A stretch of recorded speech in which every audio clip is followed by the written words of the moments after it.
by George Barna. Many of you know who George Barna is. He writes about trends and things like that in the Christian community. He said, if you spend time searching God's Word for most of the common practices in conventional churches, you will rarely find them. If you go further and spend time tracing the history of those practices, you will soon discover that most of our religious habits are man-made choices. In fact, you're likely to discern a pattern about the way we, quote, do church these days. If we do it, it's probably not in the Bible as one of the practices of the early church. These are just some of the conclusions I've come to, and one of them that really bothered me, to be honest with you, is the fact that pretty much all of our holidays honor Nimrod. That's just the fact. Christmas is the birthday of Zeus, of Mithra, of Osiris, of all of the dying and resurrecting sun gods of antiquity. We try to put Jesus' name on it, but it has nothing to do with Jesus.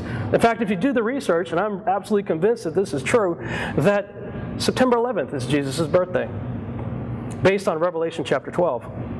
Revelation chapter 12 describes a celestial event with the sun in Virgo, the woman clothed in the sun, and the moon at her feet, and 12 stars at her head. You could go to stellarium.org and download the free software, check it out for yourself, download the software, back the time clock off to -2, which is the way the software reckons 3 BC.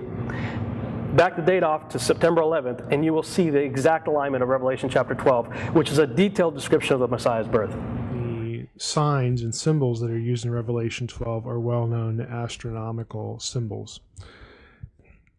Here's a superimposed picture over it. Now we have Scorpio and Libra, the scales, but in the ancient times this was one known as the dragon. You have a very small window of time where all of these things can be present at the same time, where everything is accounted for. The sun was clothing the woman, the king star, king planet in Leo, the sign for the tribe of Judah. All of these things did occur in a year that fits well for Jesus' birth, and that is 3 BC.